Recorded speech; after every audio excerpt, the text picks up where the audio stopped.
Now we have Bill McKibben waiting to speak with us on Skype. Bill McKibben was one of the first environmentalists to warn the general public about climate change. Bill created a grassroots organization that educates the public to work towards solving the climate crisis. Mr. McKibben's belief is that you must engage the hearts of people, trusting that where the heart leads, the head will follow. Let's all give a shout out to Bill. Welcome, Bill McKibben. Well, hello everybody. What a pleasure to be with you. I'm speaking to you from Seattle this morning. I wish I could be there in person, but it's a great pleasure to at least be able to use this good low-carbon technology Skype to be able to talk with you. Let me say first that it's a real pleasure just to be talking about the refuge system of this country. I hope that as your lives go on, you get out and explore some of these places because they're some of the most beautiful spots in America. I've spent so many happy days from the Malheur Wildlife Refuge in Oregon, or the Heart Mountain Antelope Refuge on the Nevada border, or the Silvio Conti Wildlife Refuge along the Connecticut River. These are great treasures of the U.S., and none of them is as magnificent or wonderful as the Arctic National Wildlife Refuge, ANWR, whose 50th birthday we celebrate this year.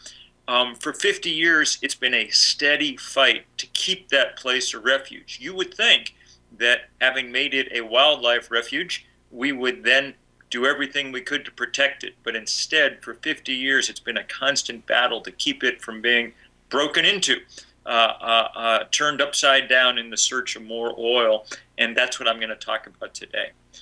In the 10 minutes that I've got, and I'll try not to go over. Look, the first thing to be said is it's just crazy for us to be even talking about doing this. The Arctic National Wildlife Refuge is at the farthest end of the farthest reach of our continent. You can't get any further away. It's one place where we could finally decide to leave something alone. It would be good practice for us in leaving something alone.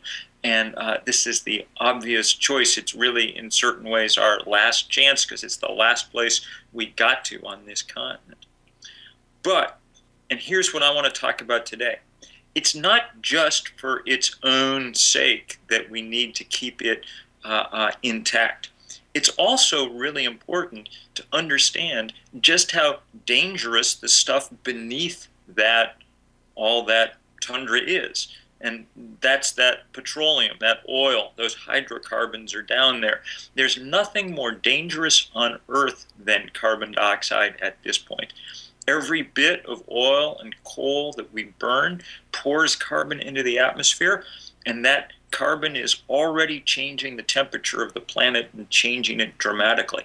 2010 was the warmest year for which we have records, and in the course of that year we saw an astonishing variety of real horrors developing because it was getting so hot. Maybe most dramatically the string of mega floods that included that horrible flood across Pakistan where 4 million people, according to the Red Cross, are still homeless some months later. Those kind of floods can happen more frequently now because there's more water in the atmosphere, because warm air holds more water than cold. That's one of the things that happen when you raise the temperature of the Earth.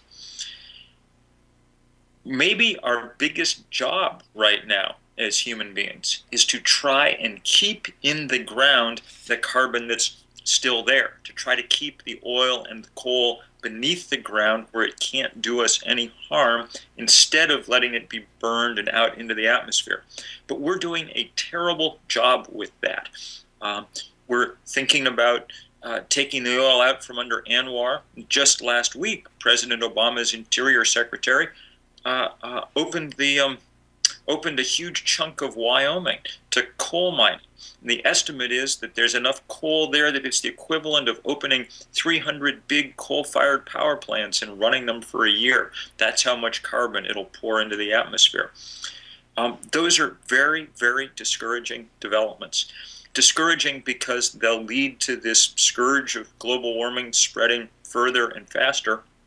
Discouraging because if you're worried about if you love places like Anwar, the greatest threat that they face is this climate change. Of all the things that could most fundamentally alter the Arctic National Wildlife Refuge, even more than the drilling itself, it's the temperature change that's coming with enormous rapidity across the Arctic, where we may see at the moment where we see the lowest volume of sea ice that we've ever recorded up there, where there are people who think that summer sea ice will be gone altogether in a matter of years or decades. The Arctic changing its character in the most profound ways, in ways that, among other things, will make it impossible for the vast and beautiful assemblages of wildlife, those herds of caribou, to keep doing their thing in those places. This is the biggest fight that human beings have ever been in. And the Arctic National Wildlife Refuge is an important symbolic part of that fight. I can't promise you that we're going to win this fight. The financial power of the fossil fuel industry is so great that it's able time and again to prevent the sort of legislative action that might make some difference. But I can tell you that the fight is well underway and that we need your help in serious fashion. This group 350.org that I helped found 3 years ago draws its name from what the scientists tell us is the most carbon we can safely have in the atmosphere, 350 parts per million CO2.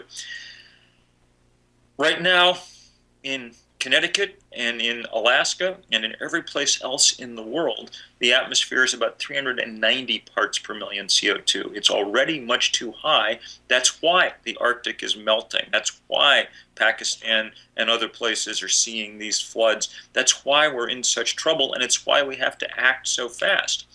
And when I say we, I mean mostly around the world, the people who have risen up to do this work are young people. We've organized in the last 2 years what CNN called the 2 most widespread days of political action in the planet's history. And if you go to 350.org, you'll see some of the 15 or 20,000 pictures in our Flickr account from those demonstrations, 15,000 of them in 188 countries around the world, every country but North Korea. We've been able to do that organizing because all over the planet there are young people, especially, who are waking up and understanding that their future is being put at real risk, real threat. And they're figuring out how to do the kind of political organizing that might allow us to make some progress to keep things from getting any worse than they have to get. There are no promises, frankly. I wish I could tell you that this is all going to come out okay. I can't. At the moment, we're losing and losing badly. The temperature is warming. More carbon is pouring into the atmosphere, and little is being done politically. But we're beginning finally to build the movement that we probably should have built 20 years ago to do something about it. The game is on, the fight is on, and we need your help very much in that. I hope you'll go to 350.org and figure out how you can put yourself to use to make difference in collaboration with hundreds of thousands of people in every part of the world who are finally rising up.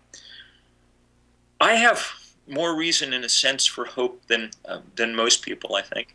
And it's because I've spent most of my adult life in the Adirondack Mountains of upstate New York, where I imagine some of you have visited at one point or another, and I hope all of you get to. It's the one great wilderness of the American East. But you know what? 100 years ago, it was a clear-cut mess. It was been logged. It had been abused in every way. And then people backed off and gave it some room. They treated it the way we should be treating the Arctic National Wildlife Refuge. And nature, once we'd backed off, was able to come in and recover, fill that vacuum pretty powerfully. And now, if you've been there, you know it's a remarkable place that demonstrates the power, the beauty of this planet, just like Anwar or 1,000 other wonderful places now under siege. It can happen. The question of whether it will happen or not is entirely up to us, and it's entirely up to us in the next few years. So my 10 minutes has come to an end. I just want to say thank you to you all for being involved in this. I will look forward very much to fighting side by side in the years ahead as we take on these great battles. Thank you so much.